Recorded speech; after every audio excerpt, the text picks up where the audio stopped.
Я расскажу вам историю. Когда я познакомился с Станиславом Сергеевичем Говорухиным, вот у него здесь дата была, юбилей, было бы ему, Царство Небесное, близкий мой очень друг. Когда мы познакомились, это было застолье, он был потрясающим человеком в застольях. Он так, кто что будет, значит, выпивать, спрашивает. На меня смотрит, махнул рукой, значит, всех спросил, уже наливает. Я говорю, а вы почему мне не предложили? Он говорит, ну, ты же спортсмен, причем так вот с пренебрежением таким. Он был абсолютный противник здорового образа жизни. Вот, я говорю, ну, и это что значит спортсмен? Я, значит, я с удовольствием бы с вами. Вот, и потом мы очень много встречались и вообще дружили, и он потом всем начал рассказывать, я воспринимаю только один вид спорта.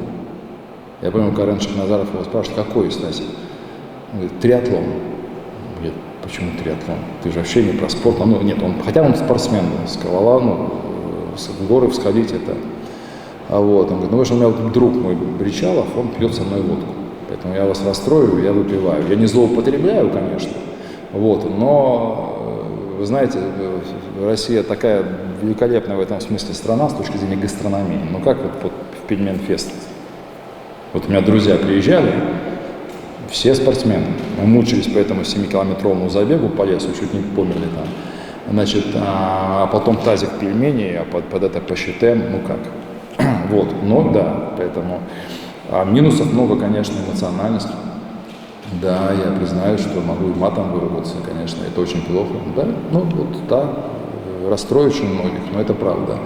Вот, когда я высказался, я был семьей, я в одной комнате, дочка в другой, я говорю громко.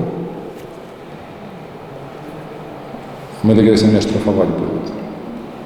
Они очень хорошо на мои штрафы живут, поэтому, к сожалению. Но это так, честно, что я же не буду строить из себя. Поэтому, да, вот это тоже, в этом тоже грех есть такой. А так, ну, наверное, достаточно набор. Остальное так уже по мелочам.